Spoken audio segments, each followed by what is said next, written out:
Home gardening blooms around the world during coronavirus lockdowns. People around the world are turning to gardening as a soothing, family-friendly hobby that also eases concerns over food security as lockdowns slow the harvesting and distribution of some crops. Fruit and vegetables seed sales are jumping worldwide.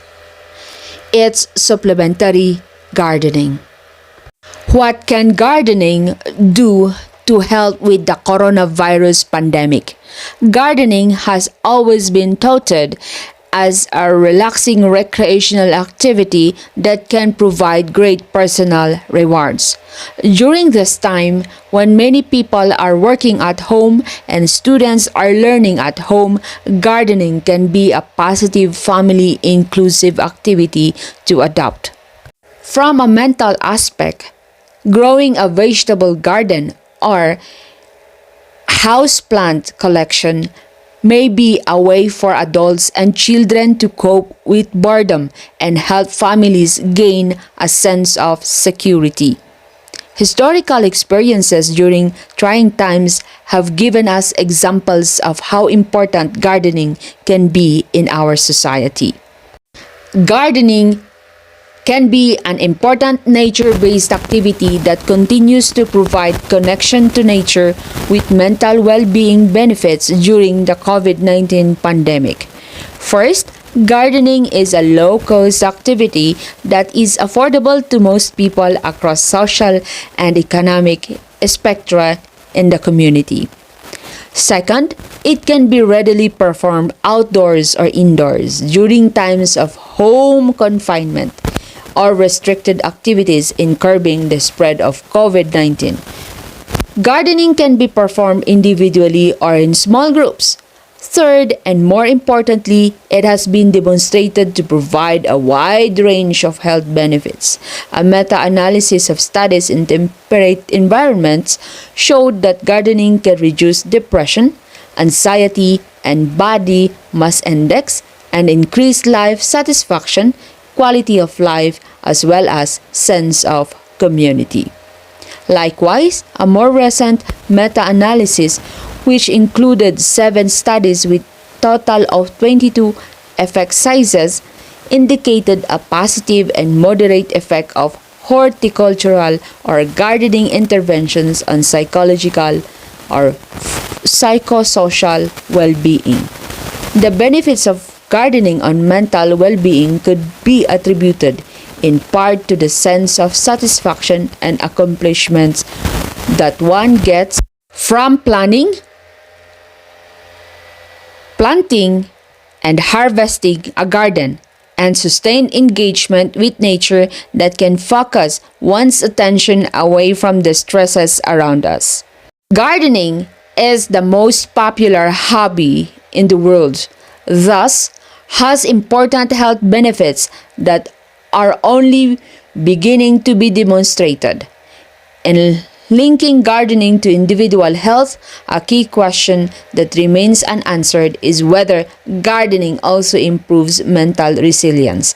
This has important implications on how urban populations can live with COVID-19 in the long run, given that the pandemic is likely to become an endemic disease for the foreseeable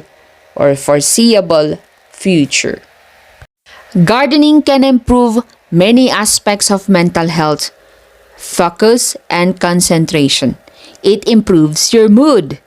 Gardening can make you feel more peaceful and content.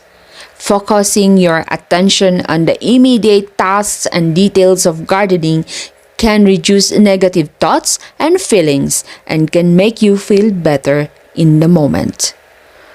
There is increasing evidence that exposure to plants and green space, and particularly to gardening, is beneficial to mental and physical health.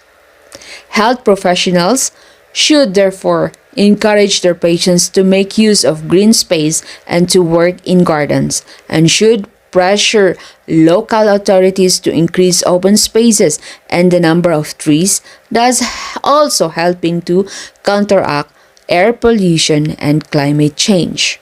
Therapeutic gardens have been used in hospitals for thousands of years and were strongly supported by Florence Nightingale.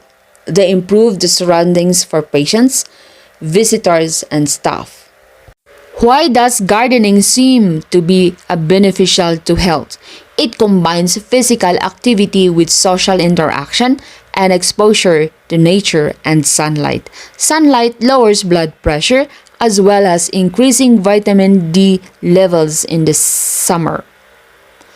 And the fruit and vegetables that are produced have a positive impact on the diet. Working in the garden restores dexterity and strength.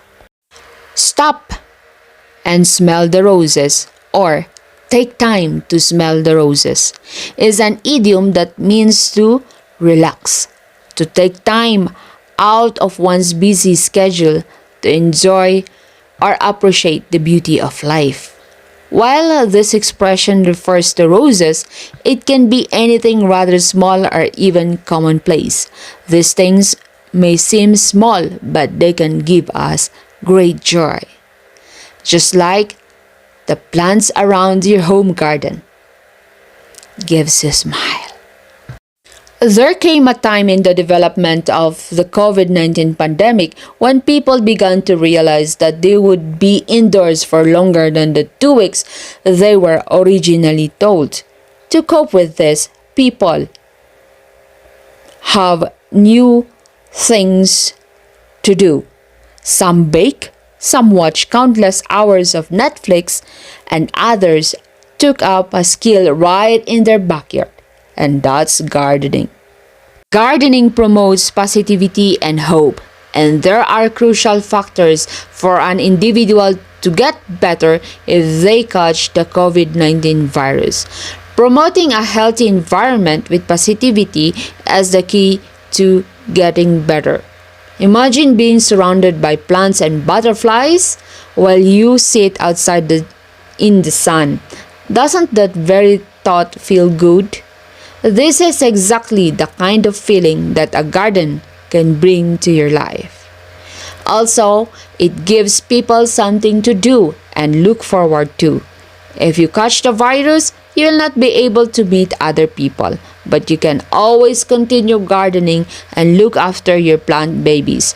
They are immune to this disease. They will keep you company until you feel better.